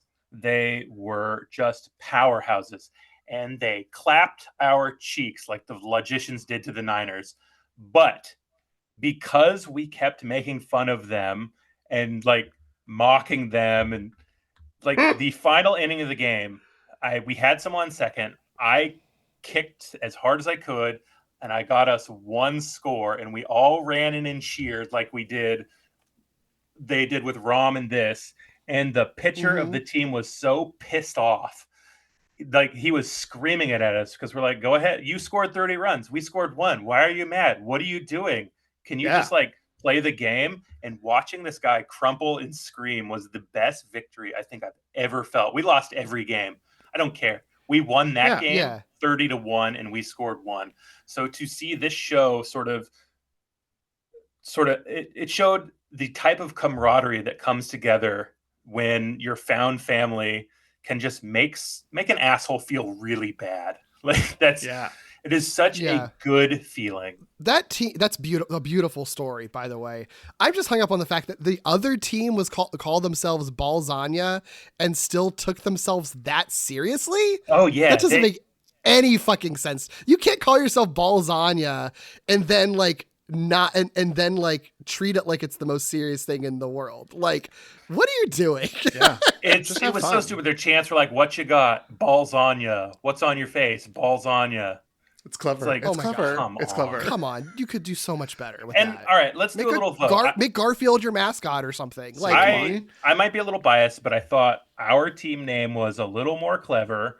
It was one that I came up with. We all were ER staff, like emergency room staff. We called ourselves the Code Blue Ballers.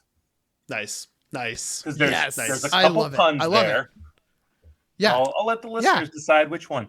But no, like, to see an organized team they walked over every other team and won every trophy. But the way this guy's forehead vein was just pulsing and how he was arguing with the ref that they caught the ball. And it's like, you are 29 points ahead, dog.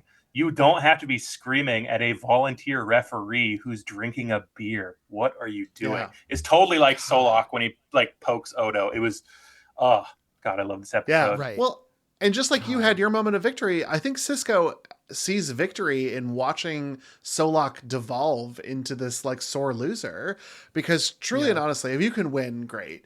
But if you can't win, I think having fun is the whole point of any sort of organized activity. And when you're against somebody who's a sore winner, probably worse than a sore loser, who's not taking in stride the fact that they're 29 points ahead or 10 runs ahead, and Solak's whole thing is that he wrote essays about how, because of this wrestling match between him and Sisko, which, by the way, I would like to see, that humans were illogical and couldn't manage their emotions and were easy to bait, and yet you got baited.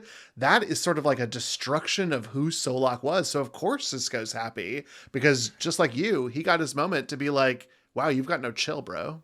And it takes Rom's genuine enjoyment of watching his son and the team like get people out, sort of start to excel at the game. Even though they're getting horribly defeated, they're still like making great plays. They're doing good stuff. And Rom is just clapping and cheering. And that moment when Avery Brooks, as Sisko, sort of realizes, he's like, I've been doing this all wrong. That's not what it's about. This is what it's about. Yeah. It's like really masterful acting. It's so subtle and beautiful. Yeah. Yeah. Beautiful like Avery Brooks when he's in his shiny practice jersey. So shiny.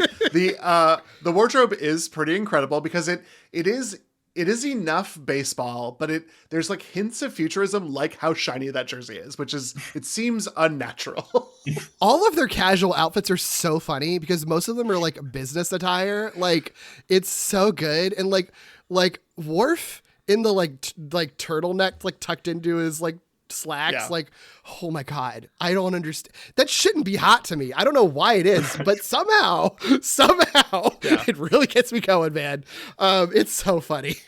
I was disappointed that we didn't get a chance to see O'Brien play because he's injured during practice. Wild that Bashir can heal Quark's fractured skull, but a rotator cuff 24th century technology just hasn't found the answer for a ligament damage. Oh my gosh. He may not have got to play, but he gets one of the best comedy scenes when he makes scotch flavored gum.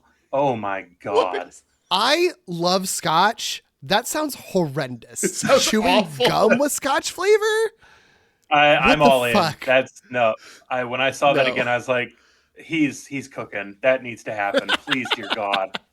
That's like nuts and gums together at last. Like there's just things that don't work together. It's scotch and gum because scotch is good. I don't disagree. love it. I'm on board.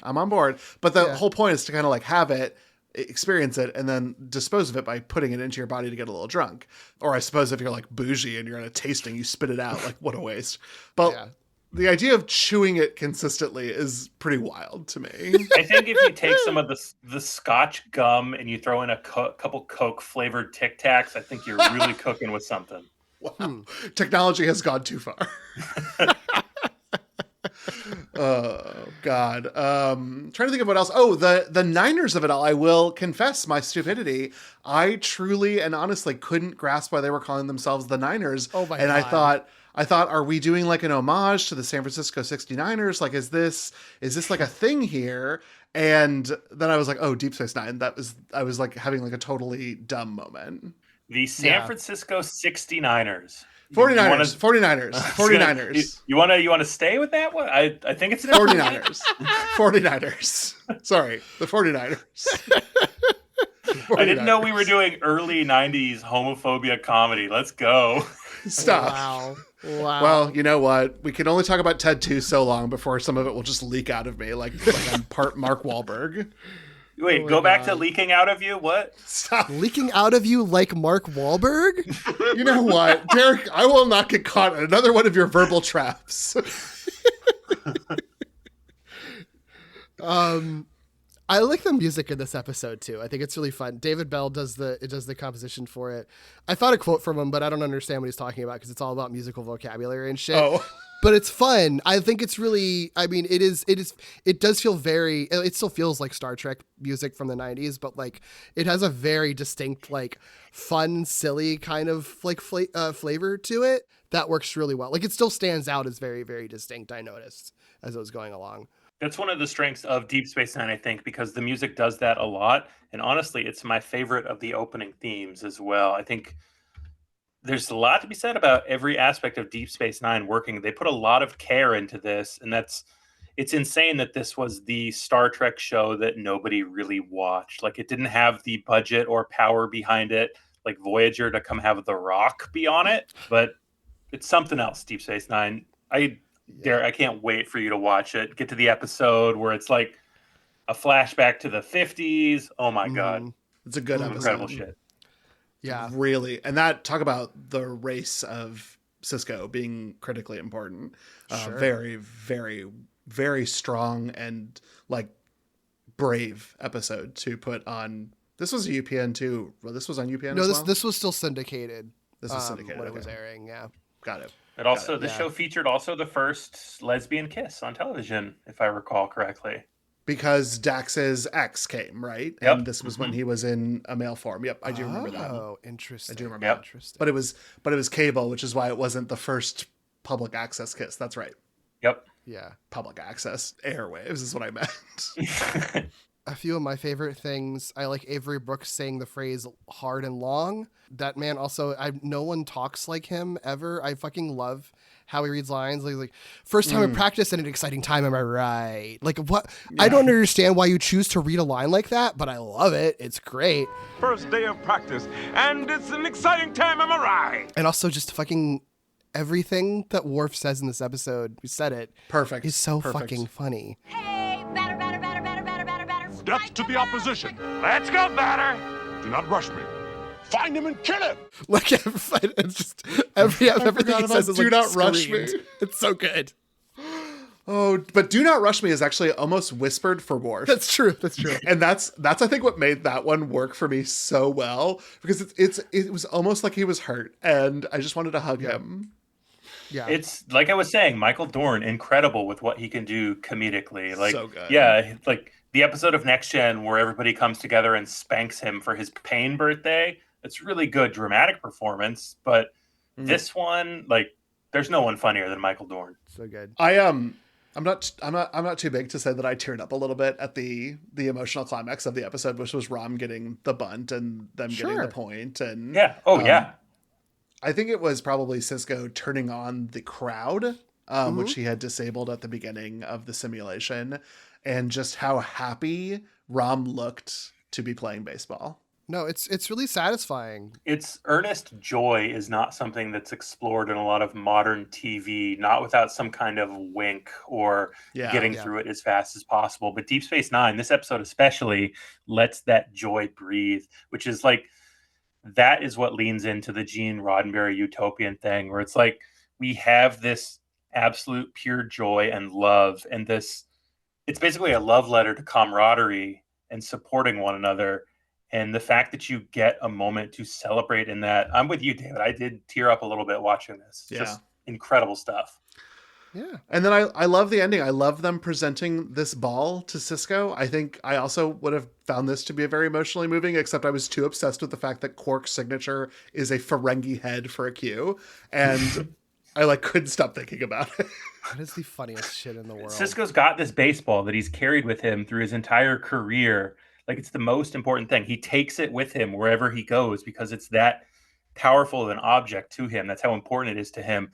And the fact that all the people that he loves the most in his life came together and gave them one that they got for him, giving him this second beautiful little piece that they now understand that they've shared with him. It's a really beautiful gesture.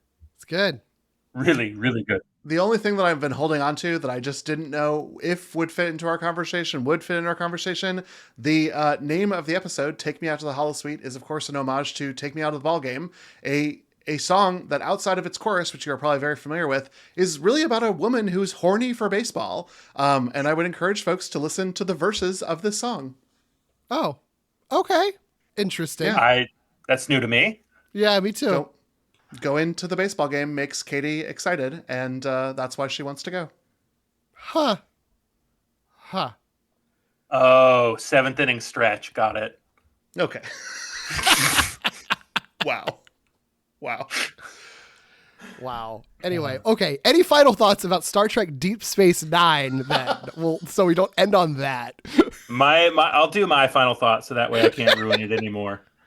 In a lot of shows, they don't let characters just be genuine. And when Rom looks up at Sisko in the stands and he says, "It looks like a lot of fun," he's not saying that to manipulate Sisko into letting him play. He's genuinely sharing in the joy of his son and his son's team, because it does look like a lot of fun. And when people in your life look at you and they say something so genuine and you have the power to make them feel what they're watching, you should give it to them, which is the lesson of this episode. It's like, love who you're next to, love who you're in the shit with, like, support them, be there for each other, even against undeniably stronger, like, they're coming for you, they're going to crush you, but you can't give up because every pitch is a chance for a new thing to happen. I think that's a really beautiful message in a time like right now. Yeah. Wow. Tyler, what a beautiful sentiment to end our episode on. I had to really make up for that other thing I said. Oh, no. No, this was a joy. This was an absolute joy to watch. Yeah, this was so fun. Yeah, such an incredible episode. Thank you so much for recommending it. You don't just say things here with us as a guest on Gimmicks. You have sort of a podcast empire, but it is ongoing with your work on hate speech. Where can folks find the pods that you're working on now and the other stuff you're into online? Yeah, you can find me on X, the everything site where you can place your glory. No, don't go there. Don't go there. I'm at bearnurse.bsky.social on Blue Sky. Hate Speech, our podcast, is on all the platforms. David's been on one of our episodes. Derek, you are still invited anytime. Hate Speech, it's not, we don't go on there and say our favorite slurs. That does not happen. We talk about something we hate. David came on. He talked about Susie Orman, someone I didn't know about, a deeply evil woman. We've talked about Hamilton, the musical. We've talked about coffee. We've talked about big trucks.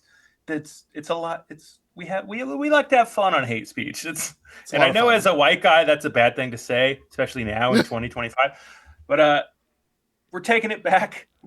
You can find us everywhere. And honestly, genuinely, I could say this on your podcast. I couldn't say it on mine, but David's episode, probably in my top 3 of the episodes we've done. It's very smart. It's very funny. It's very interesting. You should start there. That's a good one. Start there, because you already know my voice, so you can hear me talk about someone I truly revile. And then one day, Tyler will well down Nate, and I will come back to talk about my hatred of The Price is Right. Yes, my God, The Price is Right. Let the animals fuck, Bob Barker. Wait, no. Sorry. No. Let the animals fuck, comma, Bob Barker, not. Thank you. Very important clarification. Very important. Yeah, we also did Animorph in Time, a podcast where we go through the Animorphs books. We did the Bruce Campbell podcast, which Derek was on, talking about Spider-Man 2. We're out there. Come find me. I'll talk to you. Like, I don't do parasocial relationships. Like, I get to know all the people. Like, if you slide my DMs, I'll probably talk back. That's true. I can confirm. Well, if you get a chance to listen to the Hate Speech episode I'm on, but you want to follow me on social media afterwards, you can find me online almost everywhere as DMuma. That's DMUMA. I also do a couple podcasts here on the Glitterjaw Network, including one where we talk about moms in media, some other characters in films, TV, video games, whatever, called Are You My Mother? And then with my friends Marilee and Tyler, I am watching horror movies and TV shows and reading books and playing video games that I always stayed away from because I am scared of them. And that's called Fear Coded. We're having a great time just making horror queer or making. Oh yeah, I'm gonna fangirl out. Fear Coded fucking rocks. Walloping Web Snappers fucking rocks. Like, I'm a big fan of both of y'all genuinely. I love Skrionk. Y'all are doing some great fucking work. Thank you. Wow. Oh my gosh, you almost did Derek's entire plug for him. But Derek, where can people find you online and the other shows you've got going on? Sure, you can find me most places at Derek B. Gale. The ones Tyler just plugged, I have Walloping Web Snappers, which is a podcast I do with Doug, where we do deep dives into every Spider-Man cartoon ever made. And then also with Doug, I do Skrionk, a Godzilla movie marathon, where we're stomping through Godzilla's filmography. And together, we're also doing a special presentation mini-series on our Falling with Style feed. That show normally would cover Pixar movies, but for March and April, for some very specific reasons, we're doing non-Pixar movies and TV, mostly things that are aimed at children and families that include clear, unafraid, and unambiguous depictions of queerness. So we've done so far our introduction episode and an episode on Nimona, and this week we have an episode on Tokyo Godfathers coming out on Friday. And then with Tommy, I do Lee Carvalho's Potting Challenge, where we're going through the Simpsons video games chronologically, as well as deep dives into pop culture history and video game history and Simpsons history. All of that stuff that David and I mentioned is part of the Glitterjaw Queer Podcast Collective. If you're looking for other queer media podcasts, check out the full roster of Glitterjaw shows at glitterjaw.com. And if you want to support this show by giving us a little tip, you can buy us a coffee at ko-fi.com/gimmickspod. You can also follow the podcast at gimmickspod on Blue Sky and Instagram, and email us your questions, feedback, and corrections to gimmickspodcast@gmail.com. Please rate, review, and subscribe on all podcast platforms. And until next time, friends, keep being weird. Katie was baseball mad, had the fever and had it bad. Just to root for the hometown crew every school, Katie Blue. On a Saturday her young beau called to see if she'd like to go to see a show. But Miss Kate said no. I'll tell you what you can do. Take me out to the ball game. Take me out in the crowd. Oh, buy me some peanuts and cracker jack. I don't care if I never get back. Let me root for the whole team. If they don't win, it's a shame. For it's 1, 2, 3 strikes you're out of the old ball game. Hard and long